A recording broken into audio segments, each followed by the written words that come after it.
بسم اللہ الرحمن الرحیم۔ شروع اللہ کے نام سے جو بڑا مہربان اور نہایت رحم کرنے والا ہے۔ محترم ناظرین، السلام علیکم۔ حضرت ابن عباس رضی اللہ تعالیٰ عنہ اور دیگر کئی بزرگ فرماتے ہیں کہ بنی اسرائیل میں ایک بہت مالدار بوڑھا تھا جس کے بھتیجے اس کی موت کے متمنی تھے تاکہ وہ وارث بن جائیں، لہٰذا ایک نے اسے قتل کر ڈالا اور اس کی لاش پھینک دی۔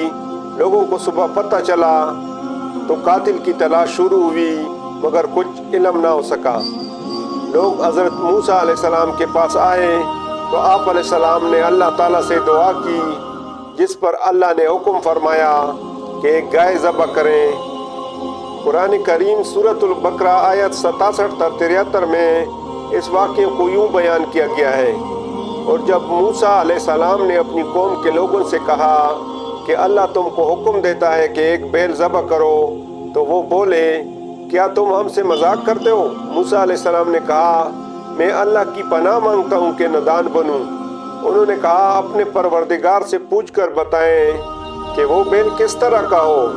حضرت موسیٰ علیہ السلام نے کہا، پروردگار فرماتا ہے وہ بیل نہ بوڑھا ہو نہ بچہ، بلکہ ان کے درمیان یعنی جوان ہو، سو جیسا تم کو حکم دیا گیا ہے ویسا کرو۔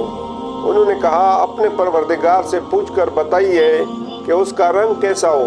موسیٰ علیہ السلام نے کہا، پروردگار فرماتا ہے کہ اس کا رنگ گہرا زرد ہو کہ دیکھنے والوں کے دل خوش کر دیتا ہو۔ انہوں نے کہا، پروردگار سے پھر درخواست کیجیے کہ ہم کو بتا دے کہ وہ اور کس طرح کا ہو، کیونکہ بہت سے بیل ہمیں ایک دوسرے کے مشابہ معلوم ہوتے ہیں، پھر اللہ نے چاہا تو ہمیں ٹھیک بات معلوم ہو جائے گی۔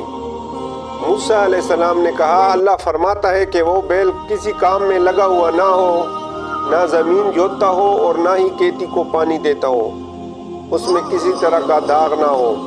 غرض بڑی مشکل سے انہوں نے اس بیل کو ذبح کیا تو ہم نے کہا، اس بیل کا کوئی سا ٹکڑا مقتول کو مارو، اس طرح اللہ مردوں کو زندہ کرتا ہے اور تم کو اپنی قدرت کی نشانیاں دکھاتا ہے تاکہ تم سمجھو۔ اللہ کے حکم کے مطابق گائے کے گوشت کا ایسا مقتول کے جسم سے ملایا گیا تو وہ زندہ ہو کر کھڑا ہو گیا، اس کی رگوں سے خون بہہ رہا تھا۔ پھر حضرت موسیٰ علیہ السلام نے اس سے سوال کیا کہ تجھے کس نے قتل کیا؟ اس نے جواب دیا، مجھے فلاں بھتیجے نے قتل کیا۔ یہ کہہ کر وہ مر گیا اور جیسا تھا ویسا ہی ہو گیا۔ قرآن کریم کی 28ویں سورۃ القصص کی آیات 76 تا 83 میں اللہ تبارک و تعالیٰ نے قارون کا تذکرہ فرمایا ہے۔ قارون حضرت موسیٰ علیہ السلام کے زمانے میں بنی اسرائیل کا ایک بہت امیر و کبیر لیکن نہایت متکبر، مغرور، ظالم اور حاسد شخص تھا۔ قرآن کریم کے مطابق اس کے خزانوں کی کنجیاں کئی طاقتور لوگ مل کر بامشکل اٹھا پاتے۔ حضرت عطا رحمۃ اللہ علیہ سے روایت ہے کہ اسے حضرت یوسف علیہ السلام کا ایک مدفون خزانہ مل گیا تھا۔ یحییٰ بن سلام رحمۃ اللہ علیہ اور سعید بن مسیب رحمۃ اللہ علیہ نے فرمایا کہ قارون سرمایہ دار تھا اور فرعون کی طرف سے بنی اسرائیل کی نگرانی پر مامور تھا۔ اس عہدے پر رہ کر اس نے بنی اسرائیل کو بہت ستایا۔ حضرت ابن عباس رضی اللہ تعالیٰ عنہ کی روایت ہے کہ یہ حضرت موسیٰ علیہ السلام کا چچا زاد تھا۔ بعض روایات میں ہے کہ قارون تورات کا حافظ اور عالم تھا اور ان 70 اصحاب میں سے تھا جن کو حضرت موسیٰ علیہ السلام نے میقات کے لیے منتخب فرمایا تھا، مگر اسے اپنے علم پر ناز و غرور پیدا ہو گیا تھا اور اسے اپنا ذاتی کمال سمجھ بیٹھا تھا۔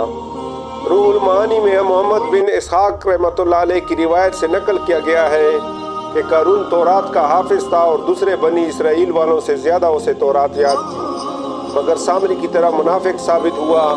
اس کی منافقت کا سبب دنیا کی جاہ و عزت کی بے جا حرص تھی۔ پورے بنی اسرائیل کی سیادت حضرت موسیٰ علیہ السلام کو حاصل تھی اور ان کے بھائی حضرت ہارون علیہ السلام ان کے وزیر اور شریک نبوت ہیں۔ اس کو یہ حسد ہوا کہ میں بھی تو ان کی برادری کا بھائی اور قریبی رشتہ دار ہوں، میرا اس سیادت و قیادت میں کوئی حصہ کیوں نہیں؟ چنانچہ موسیٰ علیہ السلام سے اس کی شکایت کی گئی۔ حضرت موسیٰ علیہ السلام نے فرمایا کہ یہ جو کچھ ہے اللہ تعالیٰ کی طرف سے ہے، مجھے اس میں کچھ دخل نہیں، مگر وہ اس پر مطمئن نہ ہوا اور حضرت موسیٰ علیہ السلام سے حسد کرنے لگا۔ اللہ تعالیٰ قرآن کریم سورۃ القصص آیت 79-80 میں ارشاد فرماتے ہیں کہ ایک روز قارون بڑی آرائش ٹاٹ اور شان و شوکت کے ساتھ اپنی قوم کے سامنے نکلا۔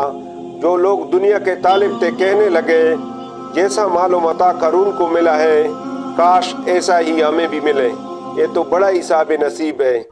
لیکن جن لوگوں کو اللہ کا علم دیا گیا تھا اور جو صاحب ایمان تھے وہ کہنے لگے تم پر افسوس ہے، مومنوں اور نیکوکاروں کے لیے جو ثواب اور اجر اللہ کے ہاں تیار ہے وہ اس سے کہیں زیادہ بہتر ہے، اور وہ صرف صبر کرنے والوں کو ملے گا۔ قارون ایک بخیل شخص تھا جسے مال و دولت سے بے حد محبت تھی۔ وہ نہ زکوٰۃ دیتا اور نہ اپنا مال غریبوں پر خرچ کرتا۔ حضرت موسیٰ علیہ السلام کی بار بار تنبیہ کے باوجود اس کا غرور و تکبر، بغض، حسد، بخیلی اور غریبوں سے نفرت روز بروز بڑھتی جا رہی تھی۔ بالآخر اللہ تعالیٰ نے اسے اس کے مال و دولت سمیت زمین میں دفن کر دیا۔ اللہ تعالیٰ قرآن کریم سورۃ القصص آیت 81 میں ارشاد فرماتے ہیں، پس ہم نے قارون کو اور اس کے گھر کو زمین میں دسا دیا، اور یوں اللہ نے ایک امیر کبیر مغرور اور بخیل شخص کو رہتی دنیا تک عبرت کا نشان بنا دیا۔ محترم ناظرین، بنی اسرائیل صحرائے طیہ میں 40 برس تک بھٹکتے رہے۔ اس کھلے میدان سے نکلنے کے لیے صبح سے شام تک سفر کرتے، لیکن شام کو اسی جگہ موجود ہوتے جہاں سے صبح چلے تھے۔ حضرت موسیٰ علیہ السلام اور حضرت ہارون علیہ السلام بھی ساتھ تھے۔ ایک دن صحرائے طیہ میں ہر نامی پہاڑ پر پہنچے تو حضرت ہارون علیہ السلام کا انتقال ہو گیا اور انہیں وہیں دفن کر دیا گیا۔ 120 برس کی عمر میں حضرت موسیٰ علیہ السلام کا بھی انتقال ہو گیا۔ بنی اسرائیل کے سب لوگ بھی مر کب گئے۔ بنی اسرائیل کی اولاد اور حضرت یوشع بن نون علیہ السلام اور حضرت کالب علیہ السلام باقی بچ گئے۔ 40 برس کی مدت پوری ہونے کے بعد اللہ کے حکم سے حضرت یوشع بن نون علیہ السلام کی قیادت میں بنی اسرائیل شام اور بیت المقدس میں داخل ہوئے۔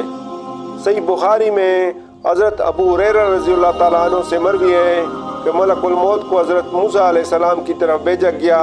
جب آپ علیہ السلام کے پاس پہنچے تو آپ علیہ السلام نے انہیں ایک تپڑ رسید کر دیا۔ تو ملک الموت واپس اپنے رب کے پاس پہنچے اور عرض کیا، آپ نے مجھے ایسے بندے کے پاس بھیجا جو موت کا ارادہ نہیں رکھتے۔ اللہ تعالیٰ نے فرمایا، واپس جاؤ اور انہیں کہو کہ بیل کی پشت پر ہاتھ رکھیں تو ان کے ہاتھ کے نیچے جتنے بال آ جائیں ہر بال کے بدلے 1 سال زندگی ملے گی۔ تو حضرت موسیٰ علیہ السلام نے پوچھا، اے پروردگار پھر کیا ہوگا؟ فرمایا، پھر موت ہے۔ حضرت موسیٰ علیہ السلام نے فرمایا، تو پھر اب ہی صحیح۔ پھر آپ علیہ السلام نے دعا فرمائی، اے اللہ اس آخری وقت میں مجھے ارض مقدس کے قریب کر دیں۔ اللہ نے آپ علیہ السلام کی دعا قبول فرمائی۔ فرشتے نے انہیں ایک عمدہ خوشبو سونگائی اور روح قبض کر لی۔ فرشتوں نے آپ علیہ السلام کی نماز جنازہ ادا فرمائی اور دفن کیا۔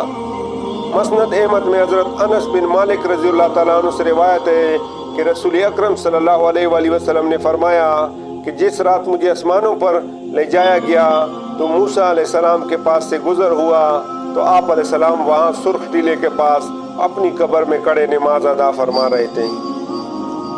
مفسرین لکھتے ہیں کہ اللہ تعالیٰ نے امت محمدیہ صلی اللہ علیہ وآلہ وسلم پر دن رات میں 50 نمازیں فرض فرمائی تھیں۔ جب رسول اکرم صلی اللہ علیہ وآلہ وسلم حضرت موسیٰ علیہ السلام کے پاس سے گزرے تو انہوں نے فرمایا، واپس جائیے اور اپنی امت کے لیے نمازوں میں تخفیف کا سوال کیجیے، کیونکہ میں بنی اسرائیل کو بہت آزما چکا ہوں۔ تو حضور اکرم صلی اللہ علیہ وآلہ وسلم موسیٰ علیہ السلام اور اللہ تعالیٰ کے درمیان بار بار آتے جاتے رہے اور ہر مرتبہ نماز میں تخفیف ہوتی رہی، حتیٰ کہ دن اور رات میں 5 نمازوں تک تخفیف ہو گئی۔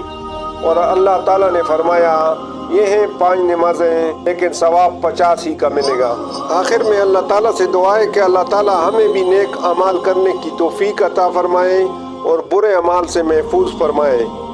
اللہ تعالیٰ ہم سب کا حامی و ناصر ہو۔ جزاک اللہ۔ اللہ حافظ۔